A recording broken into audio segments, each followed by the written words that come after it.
join me in welcoming Allison Hilzer. She's presently the head of fashion editorial and content at Walmart e-commerce. She began her career as an assistant merchant at J.Crew, getting a strong sense of product. She moved over to Anne Inc. as a product development manager. After over 3 years in that role, Allison moved to the editorial side of the business and became a fashion editor and retail trend consultant for the Tokyo Report.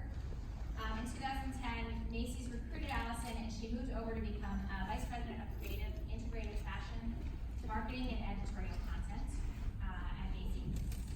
And then since her time there, she has moved to Walmart e-commerce, where she's been working tirelessly to improve their fashion image for the mass consumer. So please join me in welcoming Allison.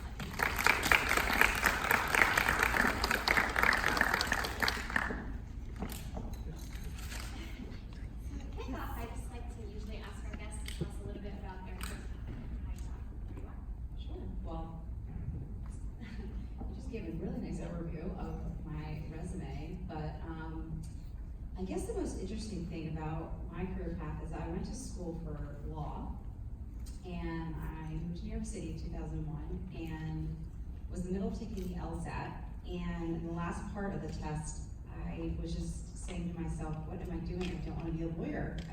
This is not what I want to do. I've always wanted to study design. So, true story, I walked out of the LSAT, I didn't even finish it, and I took the subway up to FIT, and I actually enrolled in my first class here at night. I took a sewing class, and that class was the best class I ever took. I was so excited, and that led to a draping class, and a pattern making class, and an illustration class, and before I knew it, I was getting an associate's degree at night here at FIT. At the same time, I was working full-time at J.Crew and moved over to Ann Taylor quickly after in a planning role. So I was in the business side of fashion. And I thought I was going to be a buyer, and then the more and more I studied design here, I decided that I didn't want to be a merchandiser. I said, if I'm going to go product, I'm going to go all the way, and I wanted to move to trend forecasting. So I moved from the planning side into the product development side at Ann Taylor, and then a year or two later, I was lucky enough to land a role at the trend forecasting agency, which is really what I wanted to do. And I got to travel the world for 5 years doing that. I went to Milan, to the men's fashion shows, went to Las Vegas to all the trade shows, Paris. It was very fun, but there was not a lot of career trajectory in that role. And I had a friend who worked at Macy's, and she said, I think you'd be perfect. Come on over, we're growing our e-commerce division. So I went and interviewed, and I was lucky enough to land that role. I was at Macy's for 8 years, doing trend, but more on the editorial content side, and launched a lot of their trend experiences on the website. So you go navigate what are the spring trends, what are the fall trends, what do you need to buy for your spring dress occasions, all of those types of editorial experiences, content that the customer engages with. I did that for 8 years. And then a year and a half ago, I was put in touch with, I was just telling you, the SVP of fashion with Walmart e-commerce, and she used to run all of Saks and Ralph Lauren, and amazing opportunity to change the face of Walmart. As most of you know, or probably don't know, Walmart has been going through a transformation over the last year and a half online and in stores to try and gain more of the fashion consumer.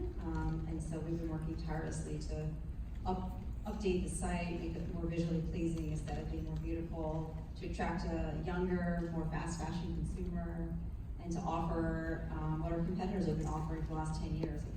We're finally trying to make the fashion game, and we're working really hard to steal market share. So that's a little bit about my background. Yeah, you take the biggest retailer in the world and you just add in a little bit of fashion. Who knows what the limit could be. Yeah. So you mentioned a little bit, like obviously you started on the product side of things and then moved over to the editorial side. How did your entry-level jobs prepare you for this path? I think the most important thing is trying different things. When I graduated college, I actually had never had an internship in retail, to be honest with you. And so I didn't even know what opportunities there were in retail. And so I was lucky enough to get a job with J.Crew on the planning side. But I didn't even know that you could be a designer. I thought the only designers out there were the really high-end ones, Prada, Gucci, and all, the big design houses. I didn't realize that J.Crew had designers also. So you get to learn the intricacies of the business, from merchandising, planning, product development, design, marketing, site ops, like all these different positions that make up the retail company. So I think, just trying new things in the beginning, jumping around, being very vocal with my managers to tell them, the career path that I wanted to take was super important. And that's how sort of I kind of drew my own path. It wasn't a traditional path. I think a lot of people get into retail and they're, assistant buyer, associate buyer, or assistant designer, associate designer, move your way up. In editorial, their roles are really far between, particularly at a retailer. A lot of magazines, people go into the magazine world, which a lot of those jobs have folded, and so it's just, there's not as many, so you kind of navigate your own career path. So I think it's just throwing a bunch of spaghetti against the wall, hoping it sticks, and just sort of navigating, and, keep going and looking for the next thing to, move on in your career. That's great. Tell us a little bit about the Walmart Fashion Office, what it looks like now. I mean, obviously, it's seen a lot of growth in the last 2 years since you've been there, almost 2 years, and how does your role fit in within that? So it's interesting. We have a trend team that's based out of Bentonville, Arkansas, which is where the Walmart stores are, their headquarters are. And we have 4 private brands in the stores, and they have a whole trend team in Bentonville. But my team works on all the trend for the website. And I know it sounds weird that we have 2 teams, but we have 3 private label brands that we have launched online only, and so we do a lot of trend forecasting for those brands. And then we also buy a lot of market brands that the stores do not buy, so our buyers really need some direction as to what to go after for each season, and sort of lane them so they're not buying, everything all over the market, but we sort of tell them, it's animal print, it's tie-dye, it's neons. We give them very, direct information so they can go and buy to those trends, and so that when we come back and market to them, we have enough assortment to support those trends in our marketing, and so that's how we increase our conversion. So my office, I head up all of editorial for the Walmart e-commerce. I have 9 people today. I have 1 more person starting, so 10 by the end of this year, across men's, women's, kids, accessories, prestige beauty, and private label. Great. And the people on your team, will they sometimes go to market, or how does that usually work? So my team, I have 5 managers who each cover different areas of the business. So for instance, Sophia, who's my women's wear manager, she will go to women's market. She'll go to she'll go to Time and True down in Bentonville. So market for that brand is in Bentonville, Arkansas, because it's a private brand. But then she'll also go to New York City for other small brands. We brought on Sui Anna Sui, or just little other brands that we carry, Love Sadie. And then she will also go to photo shoots in Los Angeles. So every day is a little different, but yeah, she probably spends maybe 20% of her time, 15% of her time market. Not as much as I'd like them to, now that they have assistants to help them with more of the workload, the busy work. They'll be able to get to market. Yeah, that's great. That's actually how we met originally. I was at Ralph Lauren and she was at Macy's, and she came through market and heard my spiel, showing her all the clothing, and gave her 2 cents on what Macy's was looking for and how to steer us. So, very vital role, I think, for a lot of the retailers to have this office. Can you describe an entry-level job in your current office? Sure. So we have a couple. On my team in particular, an entry-level assistant content manager would be working on, shot counts and PowerPoints, aggregating different outfits we need for photo shoots. They would be tracking samples to the photo shoots. When the assets come back, we're putting in the creative briefs to the creative team, requesting site assets, emails, banners, things of that sort. They would do creative review, they would do some trend forecasting, so managers would give them directions, say, okay, I'm looking for neon, or I'm looking for dip dye denim, and they go pull a bunch of images from WGSN, or Style Site, or whoever we're working with, or even on the web. So that's an example of assistant in my team, but at Walmart e-commerce we have like thousands of CSs that are starting, which is a category specialist, which is basically the equivalent to an assistant buyer. And on a daily basis, they work on just the site, so they work on item setup, they work on reviewing and analyzing their business, they're working on SEO relevancy, they're working on search, so trying to get their right product to boost to the top of the product pool. So when you go into Walmart.com and you search blue pants, you get blue pants and not something else. And they also work on a little bit of marketing, like maybe 5% of the time is with my team, helping us with what we need. And then, I guess, they also work with site ops team to help them aggregate different product arrays. So if we're doing a story on, I don't know, like the best denim, they would give them their, like just different web IDs. So that's basically what the CSs do at our firm. And they're so granular to the point where we have a CS for like men's underwear. Oh, wow. Yeah, that's how granular. And they're based here in New York, or are they? We're based in Hoboken, New Jersey. We also have an office in San Francisco. But the CSs are here, or? Well, both.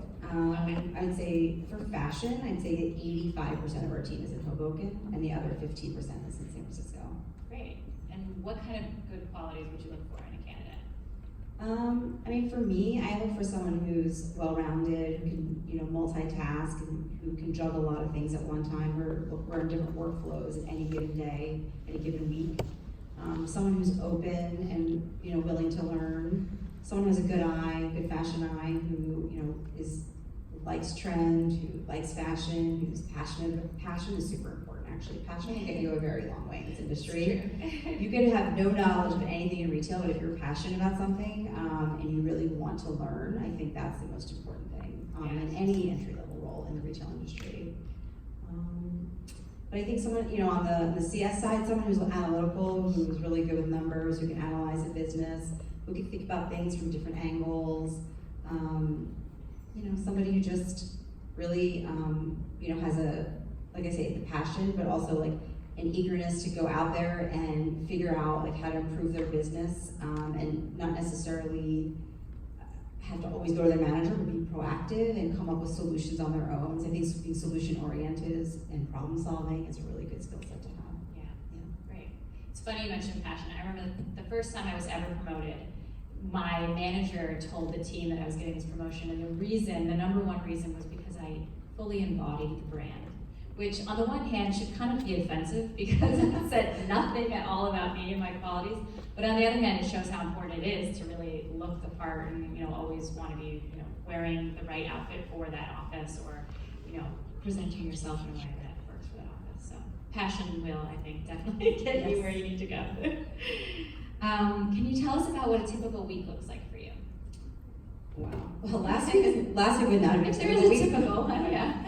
I say that with a grain of salt. Last week would not have been a typical week for me. We launched a brand last week, so I spent every day in New York City at a gallery that we had, pop-up gallery in West Chelsea. But most weeks were spent reviewing creative assets, to be honest with you. So right now we're working on a trend forecast for fall winter 2020. We're putting in our shot counts for January, February, and I'm reviewing all creative assets for the site for October, and we're putting in briefs for holiday. So we're in different stages of the process. So I'd say, my team's in charge of everything from inception through live on the site, and then once it goes live on the site, it's about the site ops team looking at hindsighting, but we do with them, we look at that, and so actually we're also hindsighting what worked and what didn't work for spring, summer, so we can affect next spring, summer. So that's like a typical week, is just looking at the I guess it's like a TNA or like a product workflow of all of your site assets. We do emails once a week, so we set aside like 2 hours to work on the emails, and we brief them about 5 or 6 weeks in advance of when they go out to the customer. We might be in market part of the time. Sometimes we're on photo shoots. Sometimes we're styling out for the photo shoots. Sometimes we're chasing samples and getting phone calls to get the samples to the photo shoot. So that's like a typical week, I'd say. For me, a lot of my time is spent in meetings. Unfortunately, we're in meetings all day, every day. It's kind of crazy, but there's just a lot of reviews, and there's a lot of, because I report to Denise, and there's a lot of leadership reviews. I'm more top level, so I'm getting information that I need to disseminate to my team so they can execute upon that information. So a lot of my time is spent in meetings and then having TVs with my team to disseminate that to make sure that we can get done what we need to get done based on the feedback from my boss and what she needs. Great, makes sense. Were you involved in Fashion Week at all? Not in this role. Walmart doesn't get invited to a lot of fashion shows, which is okay. I spent a lot of my career at Fashion Week, at Macy's, and at Toby in particular. So It is super fun. I do love the energy when the runway's about to start. But I love my job so much that I don't even miss the runway that much. But we do follow, obviously, online. We see, what came off the runways and how we can affect some of those trends for next season for ourselves. We're Walmart. We're not exactly at the forefront of trend, but we do look to retailers like a Shopbop or Intermix or Saks or Farfetch, who are at the runway shows, and we sort of pull out bits and pieces of how we can, make it applicable for our consumer. Yeah, that's great. Yeah. Can you tell us a little bit more about your time at Toby? Because I know you glossed over it. Yeah, no. I was at Toby for about 5 years. It's a very small trend forecasting agency that actually got bought by the Doniger Group. And they've evolved over the last 10 years. When I was there, it was very different than what it is today. Today it's a think tank for more macro retail trends, but when I was there, it was more micro retail trends. So I would attend trade shows in New York and Las Vegas. I would go to showrooms, press previews, market appointments. I'd go to Fashion Week, both in the US and also in Paris and Milan. I covered many different areas for them. I covered menswear, young men, so I did a lot of contemporary menswear. I covered the plus size market for them, which I learned a lot about plus sizes, which is a huge burgeoning market, a lot of opportunity there, particularly at Walmart. And then towards the end of my time at Toby, I was covering denim. Contemporary denim had exploded. It was like 2006. And it was in the men's market where I was covering it, and then I started covering the women's market, and then I did a little bit of contemporary. But we, I spent a lot of my time in showrooms and looking at product. Like, I knew every single brand in the menswear market. Like, I would work with a lot of retailers. So Macy's was one of our clients, Neiman's, Walmart, Target. I mean, they all had a membership with Toby, and we would have in-person meetings or phone calls, and they'd call me and they'd say, hey, like, what are you seeing in the men's market? Because I realize now that on the other side, I don't have that kind of time or luxury to get to every single brand. So it's nice to have a resource at a trend forecasting agency whose full-time job is to go to market and to go to look at the brands all day, every day, and they live and breathe trends.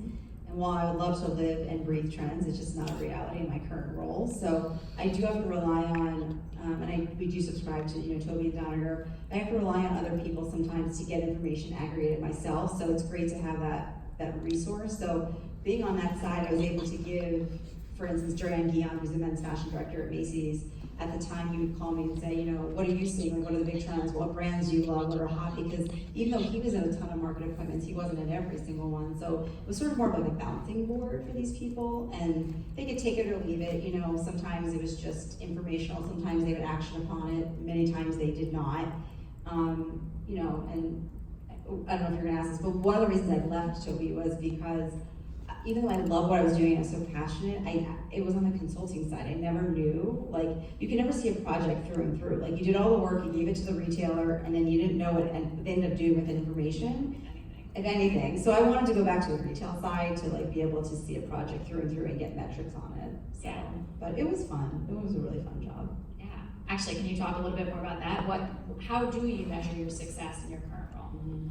Well, being on the digital side, you can very easily measure your success, which is what I love about e-commerce. Everything is tagged, and there's just so many KPIs, which is a key performance indicator, which is an analytic we use to measure our success. So when I work on an experience, let's say we launched fall trends this month on 9/3. So what does the customer need?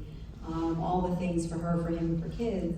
We can then look back, once the campaign is over. The campaign runs for about 7 weeks. Every week we get measurements. It'll say, the traffic going to that experience, the GMV, which is our revenue, so the sales that come out of that experience, the conversion rate, so how many people came to the experience, clicked on it, and bought something. And then we look at those metrics against average site metrics, and we hope that they're better than average sites. So for instance, the average conversion on site might be 4%, but in our experience, it might be 9% because it's a highly curated experience and the customer's getting to what they want to click on pretty quickly, and they're getting what they wanted. So if I click on animal print and I get a whole great product array of animal print bags and shoes and sweaters and dresses, you would think that they're going to purchase more than just maybe putting an animal print on, you know, the top search term on Walmart.com, and they might get, who knows what they're gonna get, you might get, you know, animal print, or you might get a dog tag, or like cat food, you know, it's crazy. So we look at a lot of different KPIs and measure our success with that. And then for the next year, we look at what did we do last year. So now we're starting to anniversary ourselves. So now I've been with Walmart for a year and a half. So as an example, our gift guide for holiday, we know that last year we did something like 38 million in GMV contribution, which is pretty good. So this year we want to do 30% more or something. So we give ourselves a plan, and then we see if we can, you know, meet that plan and our target, and then we get sort of rated on that on our reviews. So did we make plan? Did we beat plan? Did we miss plan? So, you know, even though I'm in a creative role, you have to sort of apply the analytics. Otherwise, it's really hard to quantify, you know, your success at times. Yeah, it is nice, it's a luxury to have that information at your fingertips too, which is great. How does being in fashion differ, and you sort of answered this a little bit, but differ being in a company like Walmart versus a company like Macy's or Toby Well, Toby was a really small company. It was like 7 people or 10 people. So the opportunities weren't really there to grow, but you had exposure to a lot of things. That was pretty cool. Macy's, working for a department store, which was interesting, because I came from the specialty retailer. So I worked at J. Crew and Ann Taylor, which are vertical specialty retailers. And Ann Taylor, I was on the outlet side. So I worked for full line, I worked for outlet, I worked for consulting firm, and then I went to the department store, which was so different from the vertical. You know, you have so many market brands, your IMU, your margins are much lower.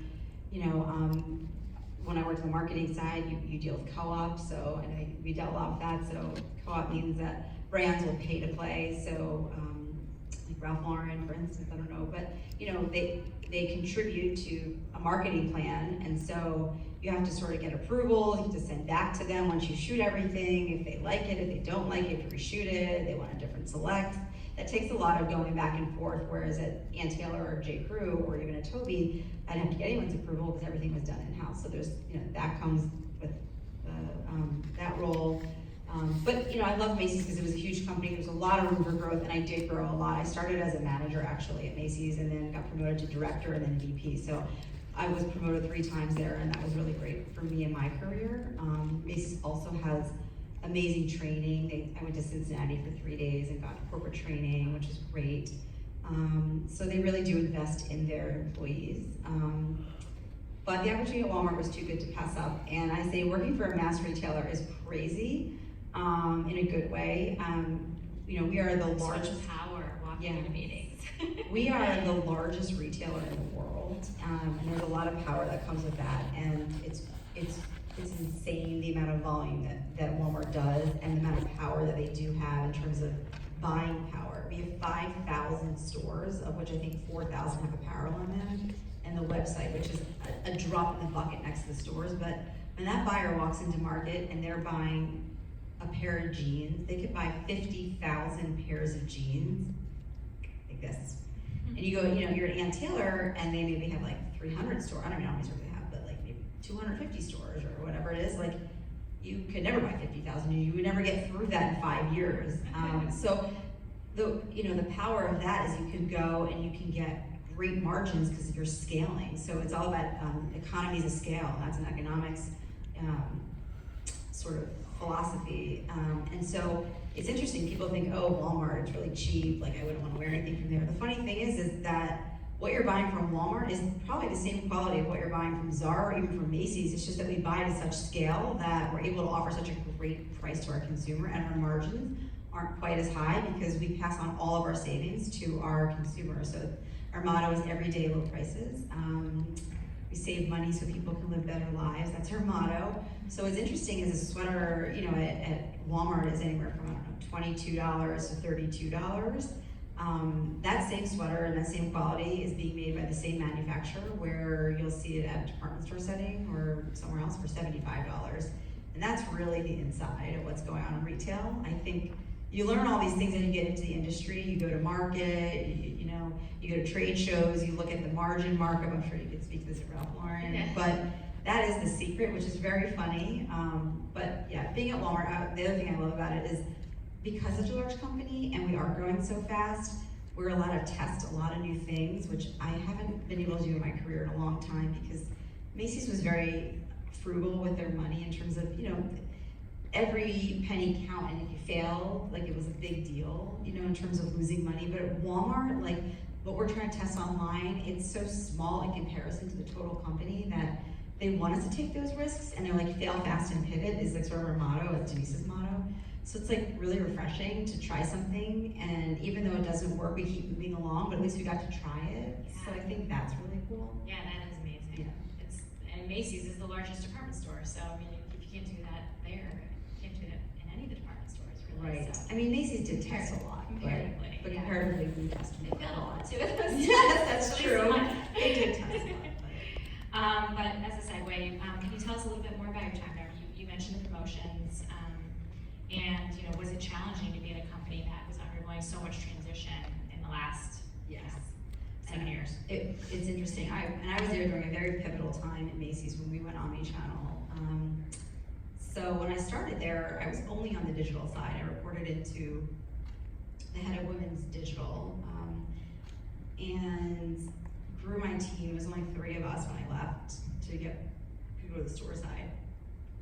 But it was so fun. Like, we were growing so fast. It was like 40% year over year, and .com was such a small piece of the store business, but then, and we were always like the little stepchild until we became a force to be reckoned with, and I think digital is now like 20% of the total penetration to Macy's. It's big. Yeah. But at the time, it wasn't big, and they were like, yeah, there's .com. So we were able to do a lot of things, and we tested so much stuff, and we'd bring different brands on, different products within brands that the stores had, and like, it wasn't a big deal because returns weren't a big deal. It was such a small percent until we got too big.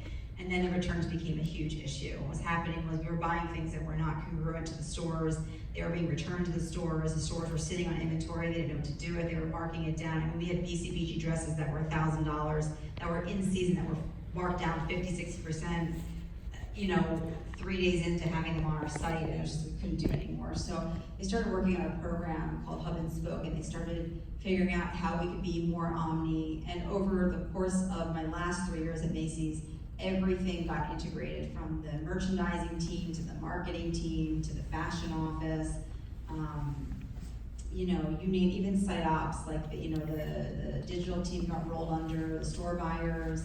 So, I mean, it was an interesting time. It was really challenging, and there were a lot of days that I was very unhappy because I felt like the heyday of digital days was over, and it was like stores trumped everything, and a lot of the store teams didn't understand digital, and they're making decisions that were not right for the digital growth, and it was affecting the growth of digital. So it was hard to watch that happen when you had that digital acumen, and a lot of talented people left the company because of that, and they lost a lot of digital talent. And that's hard to see, but you know, I mean, in retail, like, everyone's replaceable, you know what I mean? Like, you leave a company, they find someone else to replace you. So like, that is a hard lesson to learn too, but I digress. But the thing is, when I moved from, what I did learn is, you know, I started to get more integrated with the fashion office. I started working with Tim Baxter, who became the chief merchant when he was the head of the fashion office. We talked a lot about how to bring more of that brick to forehead editorial from online into the print pieces, into television, into social. So that was the interesting part, was to try and synergize all of our channels, all of our marketing channels, to have the same messaging across all of them and to not be shooting separately. So we worked on a lot of cost savings on photography and integrating our photo shoots. I got to know the SVP of creative, Helene Bloomfield, who at first did not understand digital, and I worked with her very closely, and we became very close over the course of my 3 years there. And she did understand it towards the end, and it was really great, but getting there was painful at times, I will say. But I learned more in those 3 years about omnichannel than I probably would have anywhere else, and I'm very grateful and thankful for that experience, because I brought that with me to Walmart, and I've applied that. Even though I'm only on the digital side, I do work on a lot of omni projects, and I'm able to do that because of my time at Macy's. So it was a great experience. That's great, in yeah. retrospect. Take something that was not as neat and eliminate. Yeah. During your time at Annie, you were in product development. Can you describe to them a little bit about what that means? Because I know it also can mean different things at different companies. Yes. I mean, it's interesting because there's product development and then there's like design development. So design development is a subsect of product development. So I worked at the factory division, Ann Taylor Factory, which is the outlets. You know, you go to Woodbury Commons or Riverhead. At the time, it was. Now it's funny. Now it's Loft End stores. At the time, it was one outlet, and 50% of what we housed in those was clearance from the regular full-line stores, and 50% was product that we developed in-house specific for the outlet. Well, the clearance we were losing tons of money on. We decided to job it all out and go 100% product development. And so when you visit an Ann Taylor factory or an Ann Taylor Loft factory, that product is exclusive to that channel, and it is developed specifically for those stores. It's in the same ilk and the same, brand ethos of a Loft or Ann Taylor stores, but the fabrics might be a little bit less, well, they are less money, the trims, the buttons, so we get the cost down, so like you feel like you're getting a value at the outlet versus the full line stores. So with that said, you have to develop a whole team to develop that product, and so we had to go out and source all our own fabrics, we had to have all of our own prints because we couldn't knock off the prints from stores. We had to source all of our own buttons. We did a lot of our own trend forecasting. We had to have a whole design team at a certain point that was doing CADs, to develop into. It was really funny because you think about your one company. Talk about omni-channel. At the time, no one in Ann Taylor stores or Loft Full Line wanted to give us any of their design CADs. So like we had access to nothing. It was like we were two separate companies. Yeah. We were two separate buildings. So we had a whole design team designing into all of everything we did.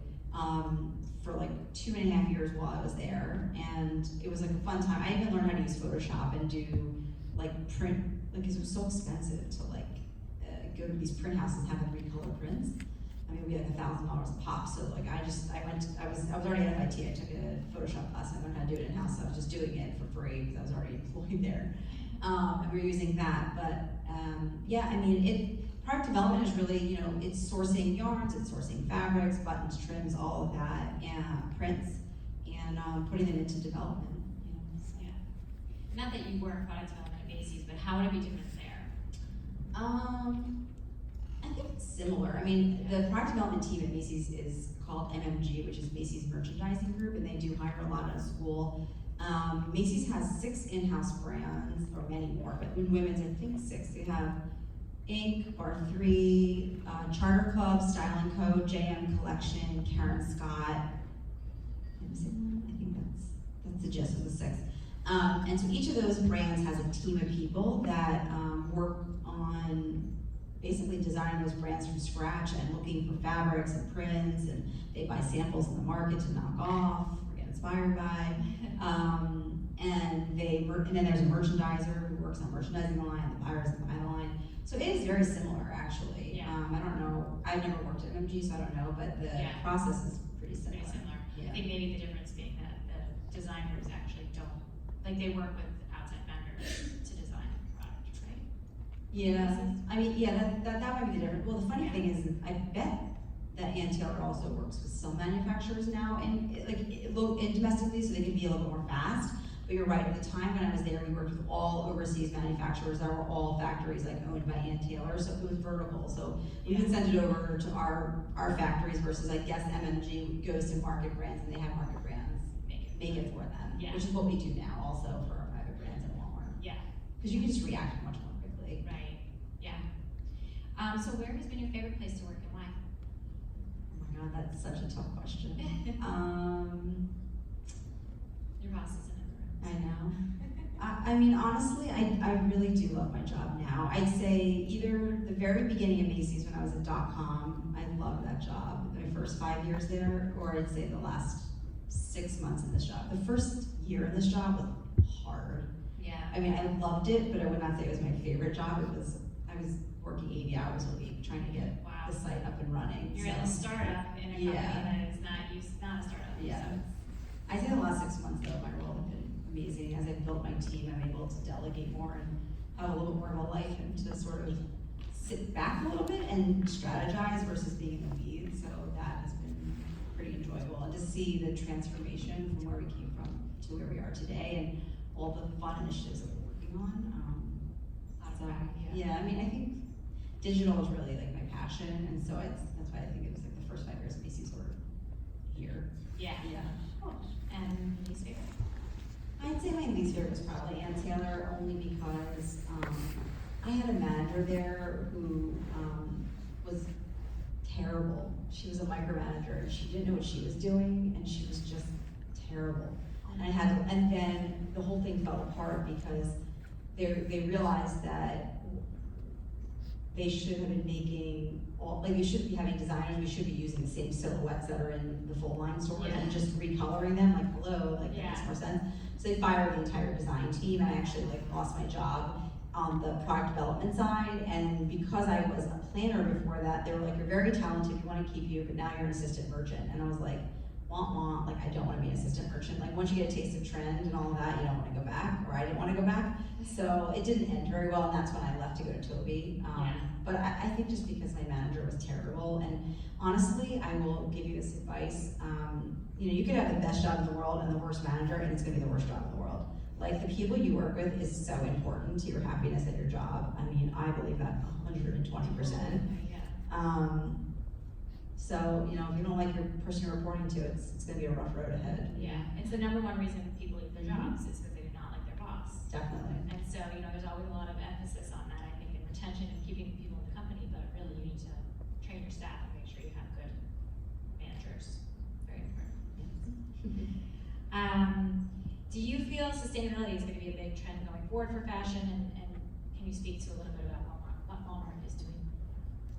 Yeah, I mean, it's a hot topic right now, both online and in stores. I was just mentioning to you, as you were speaking up there before, the Walmart stores have spent a lot of time and money trying to be more,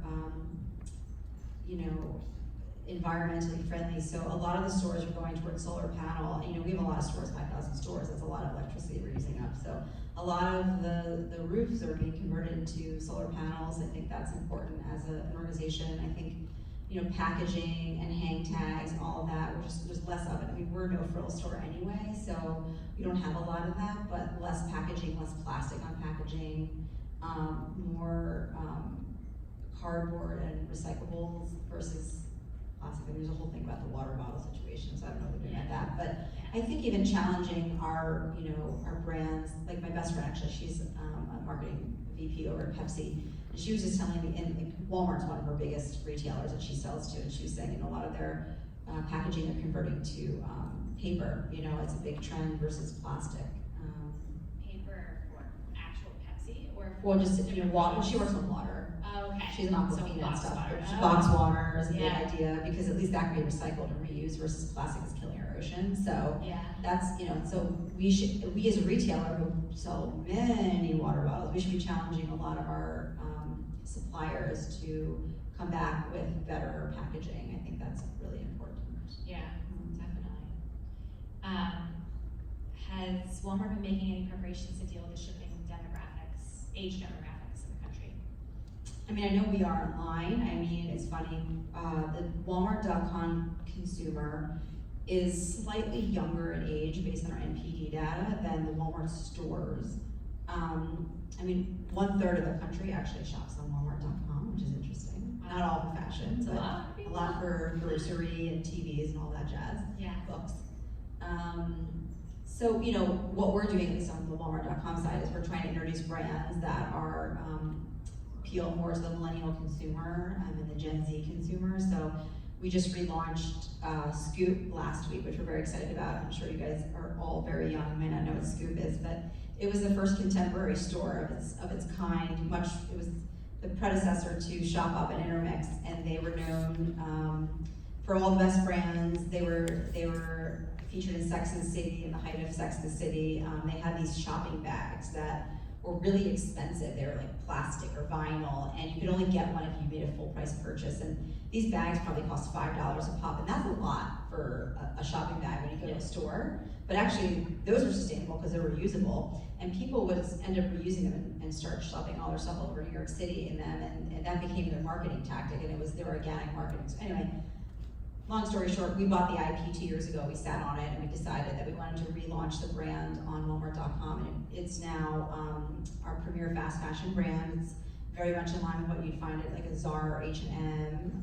Everything's priced $19 to $65, which is like really sharp. So I think millennials and Gen Zs in particular are very cost conscious about their wallets, and versus the baby boomer and Gen X generations, we're much more, and this is generalizations, but this is based on research, we're much more into designer and luxury brands. It was all about, you know, in the 80s, the Ronald Reagan era, everyone was wearing, you know, like Louis Vuitton and Gucci and like YSL, and like not that we don't, you know, buy that today, but I think it was a status symbol. You had to wear it head to toe. Whereas I think now millennials and Gen Z, they're not as, you know, engrossed in like the labels as much as, you know, sustainability or, you know, getting something for a great value, or, you know, spending more money on experiences and travel and not on clothes. So then, like, you know, you just want to get the look for less. So like these are all trends that we see. So we want to be able to like be there at the forefront.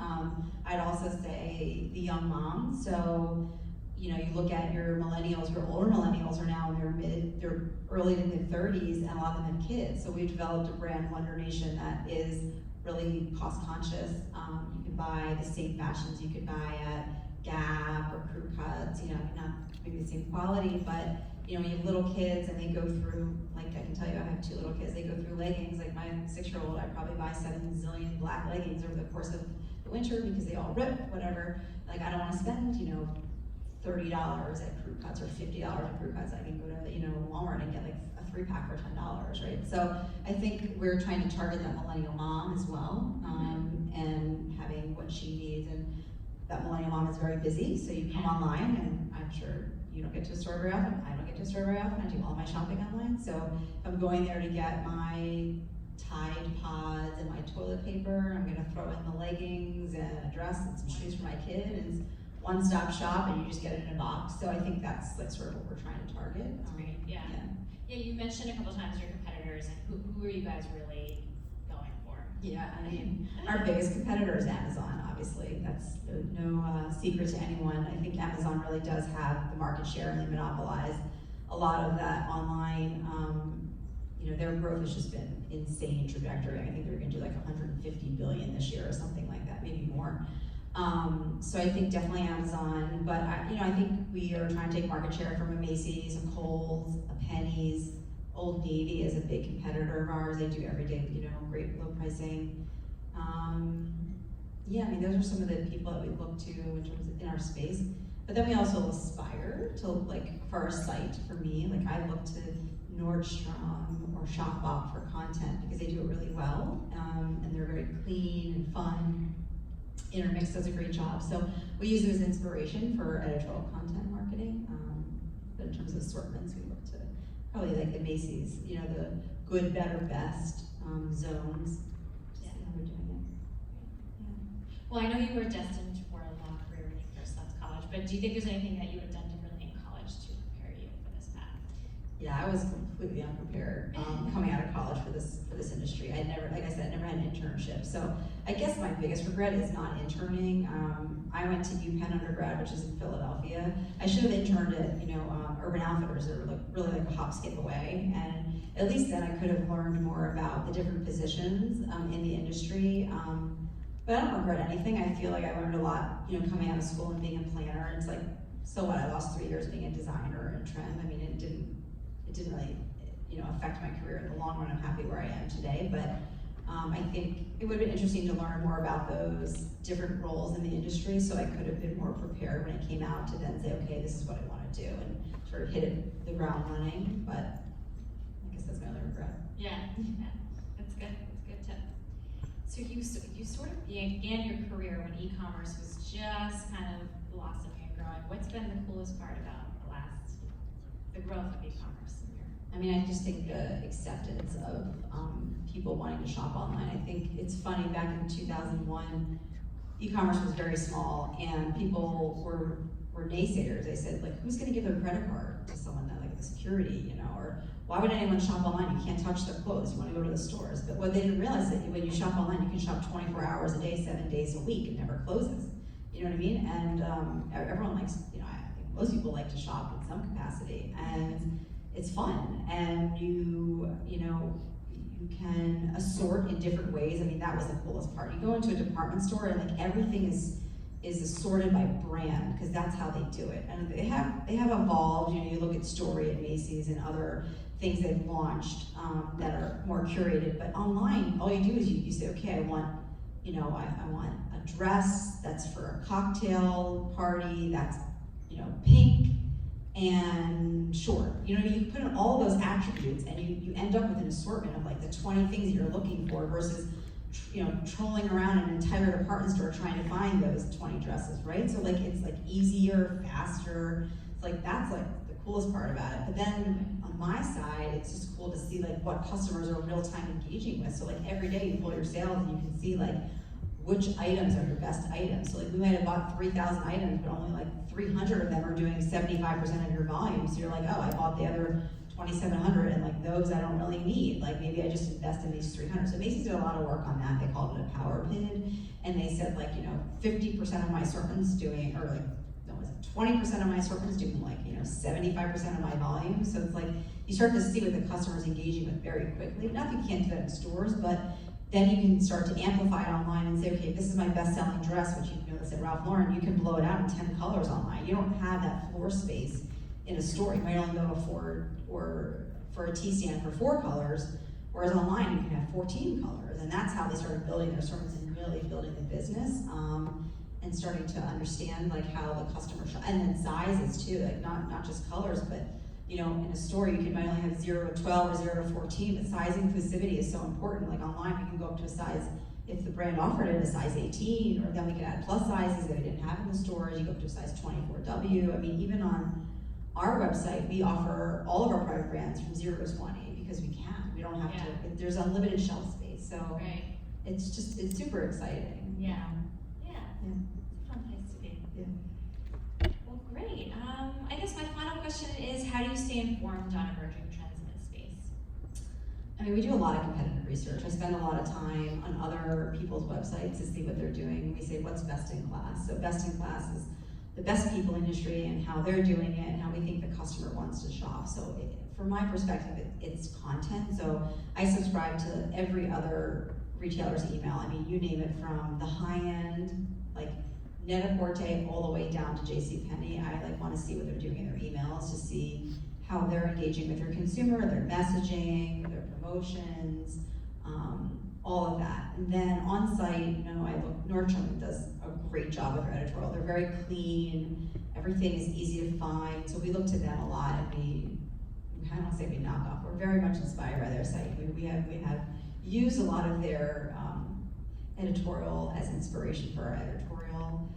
In terms of trend, I mean, we look at Runway. I follow tons of influencers on Instagram. I love, street style. I love to see how influencers are putting things together. I mean, we work a ton with our influencers. That's like one of our biggest amplifications this year in our marketing strategy is working with Reward Style, which is an affiliate program, and they help aggregate influencers for us. And we have found the ROAS, return on investment spend, with influencers is probably the best of anything we spent on over the last year. Wow. With the exception of maybe television, but television is very expensive. And the influencers get paid through an affiliate program, so when they post something and then someone buys it based off their post, they get a cut of that. So they're incentivized to look cute, post something really cute, and to entice their followers to buy that. And it's funny, it's not always the person with the biggest following that gets the best return on their investment. It's the person who's got the most engaged following for our consumers. So some of the most successful influencers for us have been millennial moms who live in Texas who have long blonde hair. And I have one woman, and she does like $75,000 a month on, that's a lot for one person, and she gets a cut of that every month, because she just tends to pick product and do posts, and her followers engage with that, and they like Walmart, and they want to shop at Walmart, and they shop there. So, I don't know how I got on this topic, but influencers is a big thing. Grassroots influencers. Great. Yeah. Awesome. Well, I'd love to turn it around to you guys to get some of your questions answered. I don't know if we can turn up the lights a little bit back there. For the audience. Great. And then there's a microphone down here too if you guys feel like you can't be heard, but if you shout, I think we can hear you. Don't be shy. Stand in the back.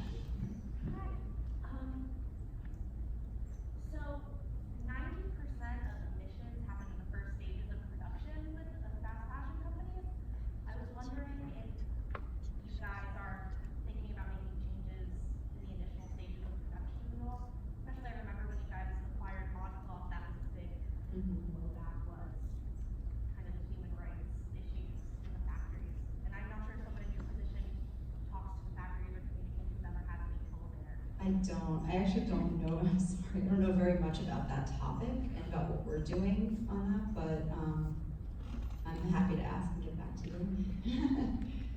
Cause I don't work with factories in touch, so I don't exactly know, and I actually don't have, even though I work in product development, I didn't actually work with the factories either, like I had product development people that were the leads, I was just doing the design aspect of it, so, yeah. Sorry, I don't know. It's important to think about that. Yes, we do. What's the significant step in your career you think correlates to like your position? What significant step in my career? Like one thing or just like overall? Like most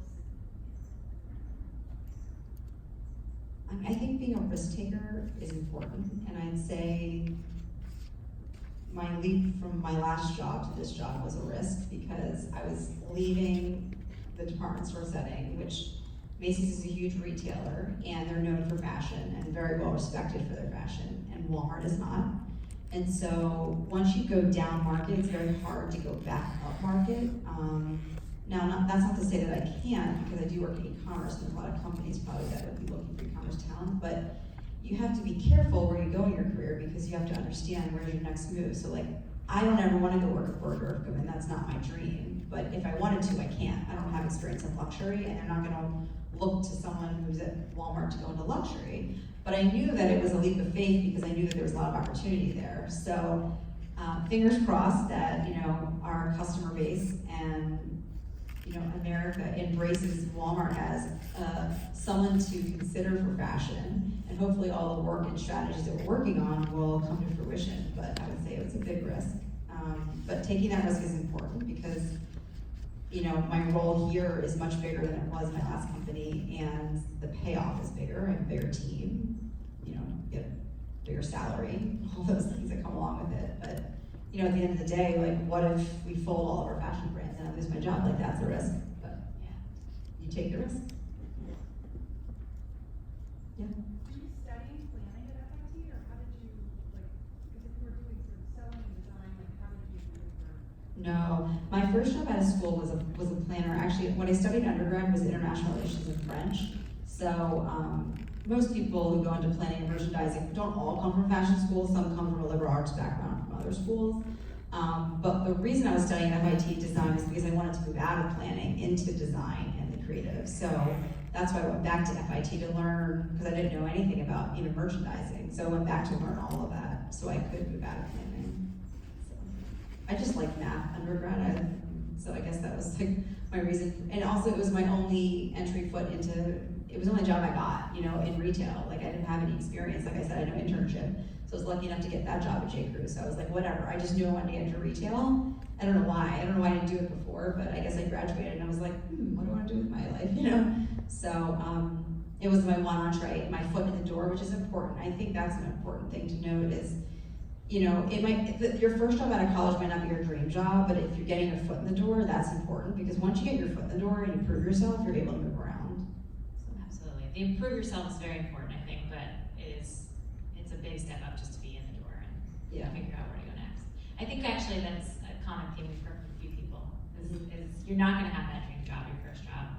And even if you do have what you think is your dream job, it's probably not a very luxurious job, and you're not gonna love it as much as you think you're gonna love it. But proving yourself and having a manager that then supports you kind of opens up all sorts of new doors and new opportunities. 100%. Who else? Yes, down in front of you. How has your fashion degree helped, like your design degree helped you in your career? Oh, a lot. I think just like learning the terminology of things. So just like knowing every silhouette of every classification and knowing what certain trims are called or buttons and things when you're in market. So you don't look like an idiot, you look like you're informed. Like I know all of that, so that's been good. I think just having that like basis for understanding like how garments are constructed. So you go in, even when you look at a costing of something and you're like, you can kind of challenge a vendor and be like, yeah, that shouldn't cost, $20. We can get that down to 18 or something like that. Like having that background, or just, being able to be creative and think outside the box and like, taking illustration here, or I even took like pottery class here, you know, just like sort of having a creative outlet and being able to be creative and then using that in my job. You know, I don't get to always be creative, but when I do, I find that what I learned at FIT has helped me be more creative as a person. But I think, you know, also the relationships. I've met a lot of people and professors here. You know, I met Caroline and Margaret, but you know, I think the relationships you build here and then go with you. So all your friends here at FIT probably all end up in the industry. If you came here, you're studying fashion, you'll end up probably in fashion if that's what you want to do. And as you move up through the ranks, you will then know a lot of your peers, and you can call them one day and say, hey, I need help with this, or can you recommend someone? Or, you know, people are, I don't want to say it's favorites, but people are always asking other people, you know, for help in the industry because it's a small industry. And, you know, one day you might need a favor from someone or help on something, and the next day you reciprocate. And when you have all these contacts at FIT, it's like so great that you have this community of people. You know, I find that with not only FIT, but with UPenn undergrad, when I meet another UPenn undergrad, like you sort of have that connection already. So Which I am as well, so. What? I said, which I am as well. Oh, you are? You didn't know that? Yeah. There you go, see? Now we're gonna really help each other. Exactly. But I do think that's important, you know. So I think all of that is great. Plus, I'd say that now I can sew my own drapes and I can save money That's on amazing. home ideas, which I've done. It's a So great thing. personally, it saved me money. Yeah. But also, it was something that I've always wanted to do, and I don't know. I didn't do undergrad. My parents really wanted me to go study liberal arts at Penn, or in a school like Penn, and I always wanted to be a designer, and so I said, all right, I'll do what you want me to do because you're paying for college, and then I'll do what I want to do, and I'll pay for college. So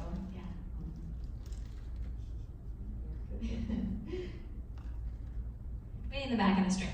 Would you say, like, when you work in product development, it covers the whole topic from marketing, design, to purchase, and to manufacturing, like, product development covers everything of it? Would you say you still get to do a lot of the design process, or is that part of product design? I don't anymore, and I do miss that part. I will tell you. I would love to spend more time with our private brands, with our trend forecast, and developing into product, but my schedule is so busy it does not allow as much time for that. So now I've hired someone on my team and I have her doing that, but I do miss it personally because I'll go out and I'll find something, you know, like a Willa Johnson dress. I'm like, oh my God, this is so cute. We could knock this off, or something like this for, you know, $39 or $29. And so I have all these ideas that I would like love to bring to life, but if it's not your job, and that is not my job, it's maybe like one iota that like I'm supposed to be doing, but it's not my full-time job. Whereas like at MMG, or our brand managers over like a Sophia or EV1 or Scoop brand, like it is their job to go shopping and to find samples and to bring it and to figure out how to develop product, you know, inspired by. So like tie-dye is really big, so we have tie-dye jean, or like tie-dyed frayed jean, or like we want to do like like a shell jewelry, like the puka shell, which is really big. We're going to develop into that for next year, private label, things like that. Like, you know, you see the trends, and like I think it's rewarding to bring it to life. But I haven't really been doing that in this role. It's not really like my first responsibility. My first responsibility is make sure the site looks amazing. So I spend a lot of my time on the creative with the creative team. But you know, I think you give up some things to take on other things, and you just kind of have to make that choice. And that's a big part of actually becoming a manager, let me tell you. Like, that's been the hardest part, is delegating, because you have to get yourself out of the weeds and sometimes out of things that you really enjoy doing in order to move up in your career and to strategize more and to be more global thinking. But what you lose in that is sometimes the things you love, like buying a sample and bringing it and developing it and seeing it from start to finish, and like, oh, I brought this sample, now it's in development, now it's on our site, and like, how cute is this, right? But you have to kind of walk away from some of that sometimes when you move up in the organization. And that's why some people don't want to go past being a buyer. They like being a market, they like assorting, they like doing that. They don't want to go to the DMM level, because when you get to the DMM level, you're not at that granularity anymore. So you know, it's whatever you love and what you want to do in your career. How does editorial and content creation on an e-commerce platform That's a great question. So we do not do a lot of, we do no print, like hardly any print. Macy's was like the print vehicle, like you get a magazine every day from Mike, and they equate that to like store marketing. But we don't do a lot of print, we do a lot of store signage, we do some television, but most of our tactics are digital media plans. So there is no editorial or fashion office team, like I said, that's in Bentonville for the store team. So my team, that was an opportunity that I saw, and I took that opportunity, and I inserted myself in the process because I was doing that at Macy's already. And I said to myself, if I don't insert myself in the process from the beginning, when I'm working with the agency on the omni-channel assets, I can't kick myself in the back for not having what I needed for the site. And so I learned that lesson the first season because I didn't know what was going. I didn't really understand the implications of me not being involved. And then when I saw what happened, and now I had to scramble to make lemonade out of my lemons, I said this is not going to happen next season. I will be involved from the brief writing process through style out, through the photo shoot, through the content creation. And so we have a campaign called We Dress America that, I don't know if you've seen, we had television commercials in spring, we have a whole digital, we've done a huge digital play throughout paid social, display, email, video content on YouTube, like it's just like all over like the internet space, and then on our site, of course. I had to sort of get in from the beginning so that I could understand where it was gonna end up on the back end, so I could plan it for each process. So that's sort of how I've sort of approached the omni-channel experience. And I think because so much of our marketing is digitally led, it makes sense that it starts from the digital side, because 90% of where assets end up is in digital. I'd say the other 10% end up in store signage, and we just make sure that everyone puts in their requests from the beginning. So I work with a woman named Ro, who's the store signage person. She tells me everything she needs for the season and like the types of brands, and we pick the looks, and then we make sure that we get, you know, one that's horizontal this way, one that's vertical this way with 3 girls, this one has 1 girl, this has 2 guys, and we kind of like plan out our shot count that way. And we just make sure we hit each of them off at the photo shoot, and when it comes back, we know where each asset's going and where it's getting placed. But it's important to be omni, otherwise you have a disconnect. And like we're still working through some of that because we shoot a lot in-house in studio for digital. We do a lot of agency work. Sometimes we overshoot, which I'm trying not to do, but it doesn't all fall under me, so it's hard sometimes. But we're trying to synergize up front to make sure that we're being as efficient as possible. That's a good question, and thanks for asking. Any more? No? All right, well, I think Allison can hopefully hang around for a couple minutes if you guys want to come and ask me more. One thing I wanted to touch on is that your event critiques are due October 14th, so just make sure you're on top of that and you're not under the wire for getting those in. Do you want to make an announcement? Oh, yeah. So, I am looking for an intern, if anyone is interested, for a social media content creator / someone who can help post for the new Scoop handle. So I've been running it myself. It's my moonlight job, but I do need an intern. I'm looking for anyone who is interested. I'll leave my email with Caroline. You can email me and we can take it from there. But it would be part-time. There's a stipend for on a monthly basis. And I haven't aligned on the amount of hours, but it probably comes to like 1 post a day. The copy will be written by somebody else. It'd just be the posting, the tagging of the products, and then I would love for someone who's interested in content creation, who's looking to create some Insta stories and all of that, and I can give direction that they can take it from there and do some stuff on Insta stories. So if anyone's interested, let me know. Yeah, it's great. Walmart's great on our resume. Awesome, all right. Well, thank you so much for coming. It's wonderful. Thanks for having me. It was fun.